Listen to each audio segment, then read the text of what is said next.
Bonjour, je m'appelle Rikako Murata.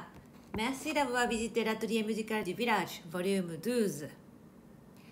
Dans la vidéo précédente, j'avais essayé de vous montrer la forme générale du deuxième scherzo de Chopin. Aujourd'hui, nous allons appliquer ce processus au déchiffrage de la pièce. Pour moi aussi, ce sera une première et une excellente occasion de réfléchir comment je pourrais travailler efficacement. Je vais utiliser la première partie d'une scherzo. Concernant notre imagination pour cette pièce, bien sûr, il faut d'abord respecter toutes les indications du compositeur écrites sur la partition et se renseigner sur la pièce. Mais ensuite, chacun peut prendre la liberté d'imaginer ce qu'il veut et même prendre carrément le risque d'avoir sa propre interprétation. Aussi, dans cette vidéo, je ne parlerai pas d'imagination, mais plutôt de détails concrets que j'essaierai d'aborder de manière réaliste. Voilà, on peut commencer.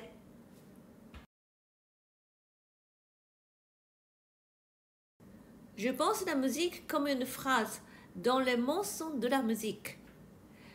Comme pour le langage, les phrases ont un début et une fin. Sinon, on étouffe en écoutant. Pour cette raison, j'essaie de toujours trouver la fin de la phrase, surtout si elle est longue.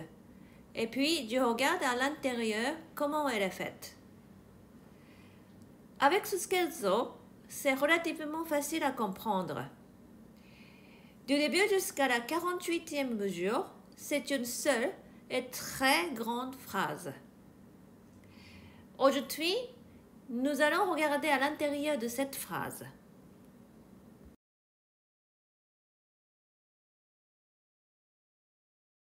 Il y a un point très important et très caractéristique dans la scherzo de Chopin. Si on ne le connaît pas, il est impossible de pouvoir gérer les notes. Donc je vais en parler tout de suite. Voilà, j'ai préparé ce panneau. Cela ressemble de plus en plus à une école, n'est-ce pas? Bon, mais je vais essayer d'expliquer avec cela. Souvent dans la musique, vous avez une succession de 4 mesures qui forment une phrase. Cela arrive bien entendu très souvent avec différentes sortes de pièces. Chopin utilise le même principe, mais dans le scherzo, il y a en plus l'idée que la mesure 1 a un rôle de premier ton, la mesure 2 un rôle de deuxième ton, etc. Comme cela, 4 mesures sont considérées comme une seule mesure à 4 tons. Vous avez compris? C'est magnifique, bravo à ceux qui ont déjà compris. Mais il y en a quand même quelques-uns qui doivent se sentir troublés, donc je vais continuer mes explications. Si on imagine une mesure qui a 4 tons, premier, deuxième, troisième et quatrième ton, à ce moment-là, le premier et le troisième ton deviennent des tons forts. Tandis que les deuxième et quatrième tons prennent le rôle de tons faibles.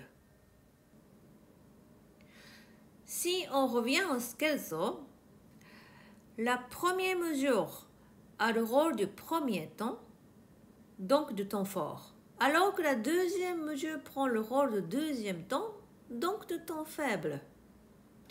Donc chaque mesure a un rôle particulier. En regardant cette musique sous cet aspect, on peut mieux comprendre comment gérer chaque note. Regardons en détail. Appliquons ce principe à partir de la 5e mesure de ce scherzo. Les 5e et 7e mesures ont donc un rôle de ton fort, tandis que les 6e et 8e mesures sont des tons faibles. Donc ton fort ici, ici ton faible, ici aussi ton faible, puis ton fort, mais cette fois il s'agit d'une résolution harmonique. Donc malgré l'indication fortissimo, presque tout est joué sur les tons faibles. Et on n'a peut-être pas besoin de l'ordre. Ici, souvent, on entend malheureusement comme cela.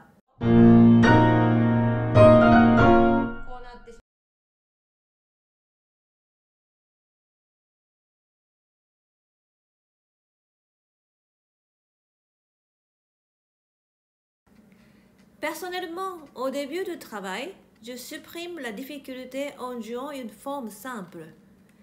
Je pense très important dès le départ d'assimiler la pulsation naturelle, on peut dire le tempo ou la fluidité musicale. La difficulté devra être naturellement intégrée dans cette pulsation. Mais si on travaille tout de suite avec la difficulté, il y a un risque de gêner la pulsation, qu'elle soit saccadée en raison de la difficulté. Pour cette raison, je travaille au début avec une forme simplifiée. Par exemple, la mesure 8, qui est assez difficile à jouer, on peut donc travailler sous cette forme en faisant attention à la notion de syncope.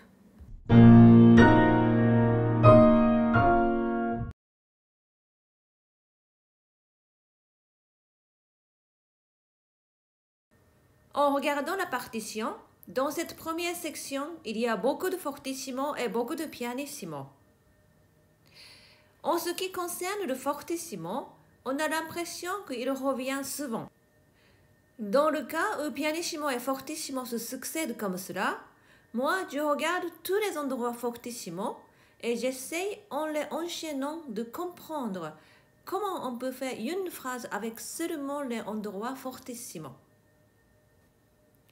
Dans cette section, la basse du quatrième fortissimo, le dernier, est la plus grave et l'intervalle de son le plus large.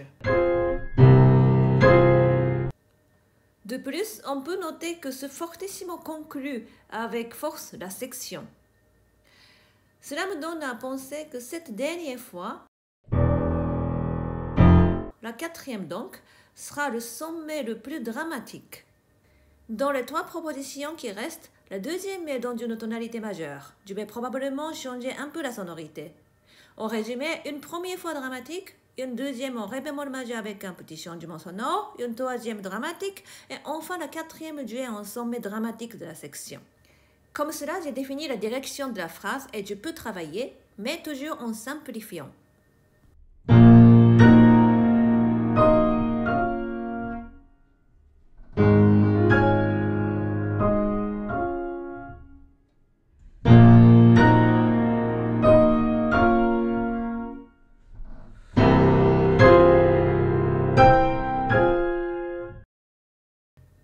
Ainsi, même dans les fortissimos, il y a plus ou moins fort. On crée ainsi un intervalle de dynamique dans lequel la musique peut vivre. Surtout ne pas se dire que fortissimo égale aussi fort que possible.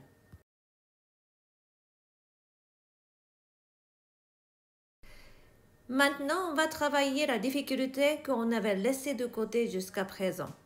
La meilleure solution est de commencer par réfléchir où est la difficulté, quel genre de risque il peut y avoir. Ainsi, on anticipe la difficulté. Enfin, on va chercher le travail le plus adapté pour dominer tout cela. Ici, par exemple, on a le risque de voir les doigts se bloquer. Pour les deux mains, on répète des notes avec les mêmes doigts et on a tendance à les bloquer. La main gauche, pareil. Maintenant, il faut réfléchir à un travail possible qui permettrait de garder les doigts actifs. La meilleure solution pour moi est à la main droite ne travailler que la partie intérieure en veillant au bon fonctionnement du doigt. À la main gauche, ce sont des accords. Pour prendre conscience de la polyphonie des accords, je travaille seulement les octaves. Travailler le pouce seul peut se révéler aussi très utile. Puis je travaille la partie intérieure. Ainsi, j'ai pu vérifier le bon fonctionnement de chaque doigt. Ce qui peut arriver aussi, c'est un blocage physique. C'est souvent le cas avec un rythme pointé.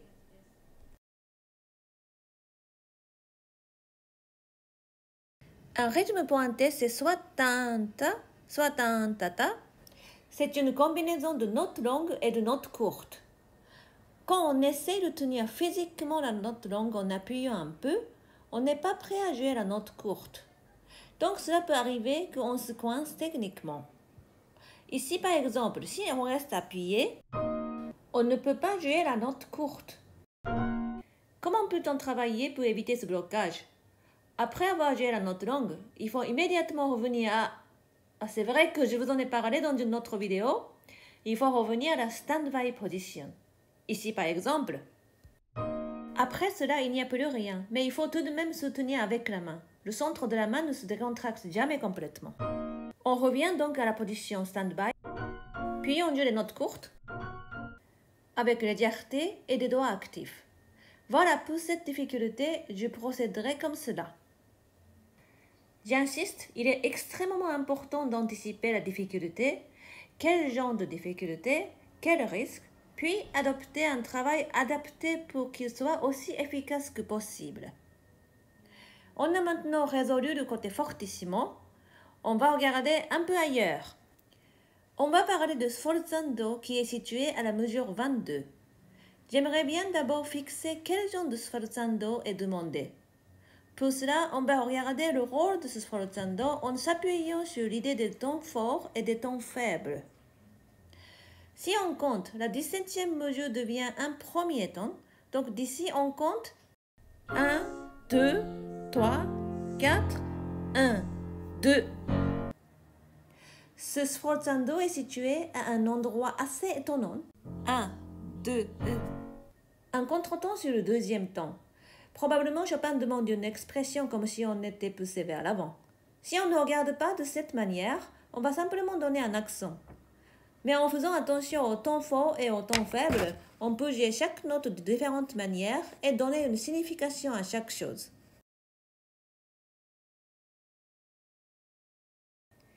J'ajoute encore un point très important chez Chopin, point qui n'est pas limité au scherzo et qui concerne les accents.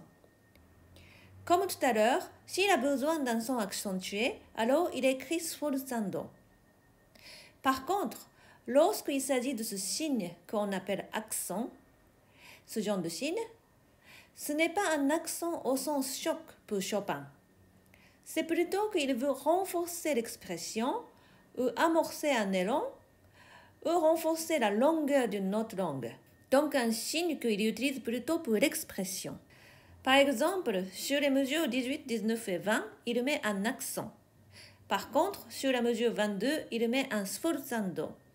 Ce n'est pas la même chose et l'accent comme une sorte de choc est limité à la mesure 22. Donc, il ne faut pas jouer comme ceci.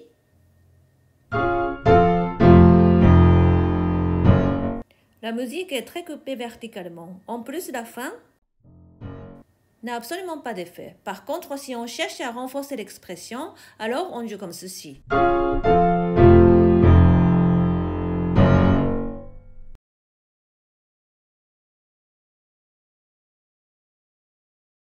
La dernière chose qu'il faut travailler dans cette première section, c'est cet endroit sottovoce. Alors, comment je travaille ici? Ici aussi, j'enlève cette petite difficulté. En supprimant le triolet, la raison en était de fluidifier la musique et de prendre conscience des tons forts et des tons faibles. Donc, je joue comme ceci. Dans ceci, fa, fa, il y a deux fa. Le premier fa est sur un deuxième ton, le deuxième sur un troisième ton. Avec cette idée ton fort et ton faible, la première fa un peu se lever et la deuxième fa un peu posée. Si on ne tient pas compte de cette idée, on joue comme ceci. Le caractère de la musique devient paisible. Au lieu de cela,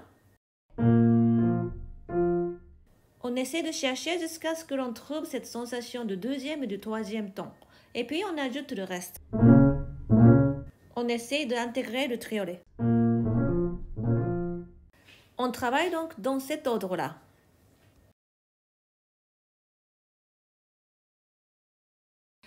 Encore un point très important lorsqu'on commence une pièce. Personnellement, lorsque je déchiffre au début, je joue pendant un certain temps sans pédale pour essayer de voir ce que je peux réaliser de ce qui est demandé par le compositeur simplement avec les doigts. En plus, quand on travaille sans pédale, on entend toutes les notes très précisément, donc je pense que les oreilles deviennent plus raffinées et sensibles. Après tout cela, je commence à réfléchir pour rajouter de la pédale là où on en a besoin et pour décider de quel genre de pédale on a besoin. L'endroit où la pédale est nécessaire ne signifie pas qu'on utilise la pédale lorsque les doigts ne peuvent pas tenir les notes. La pédale n'est pas la roue de secours des doigts. Par exemple, lorsque l'on veut changer la couleur, grâce à l'utilisation subtile de la pédale, on peut renforcer le changement. Ou bien, lors d'un crescendo important, l'utilisation plus intensive de la pédale vers la fin aide à l'effet du crescendo. Quand on réfléchit à la manière de mettre la pédale, bien entendu, les indications données par le compositeur sont très importantes. Mais il faut se souvenir que les pianos et même les salles peuvent avoir été très différents. Donc cela ne signifie pas de mettre la pédale comme c'est marqué. De plus, lorsqu'une pédale est indiquée, on ne sait pas quel genre de pédale le compositeur a imaginé. Profonde, légère, changer souvent ou pas. Ce n'est pas marqué. Il faut donc imaginer quel genre de pédale peut être utilisé afin que la pièce soit la plus attractive possible. Ainsi, la recherche de la pédale devient très intéressante et très amusante. Petit résumé. Processus de déchiffrage. D'abord, il faut rechercher le point culminant et la fin de la phrase. On travaille en supprimant la difficulté, on simplifie pour assimiler la pulsation et la fluidité de la pièce. On cherche à résoudre la difficulté en essayant de comprendre ce qui est difficile, puis en réfléchissant au travail qui sera le mieux adapté pour résoudre cette difficulté. Surtout, ne jamais travailler n'importe comment. Je vous conseille fortement de travailler d'abord sans pédale. Ainsi, on peut comprendre ce qui est possible seulement avec les doigts, mais aussi, comme on entend alors tout précisément, on pourra acquérir une oreille plus sensible et plus raffinée. Chatouillez votre curiosité. D'après les dernières recherches, il paraît que les cellules du cerveau ne faiblissent pas avec l'âge. En fait, tout dépend de combien et comment on utilise ces cellules. Quand on déchiffre une pièce, vous avez vu qu'on utilisait beaucoup de cerveau. C'est peut-être rébarbatif pour certaines, mais si cela peut aider à garder un cerveau actif et vivant lorsqu'on vieillit, peut-être cela vous donnera envie d'utiliser davantage votre cerveau comme vous travaillez, n'est-ce pas? Au revoir et à la prochaine fois!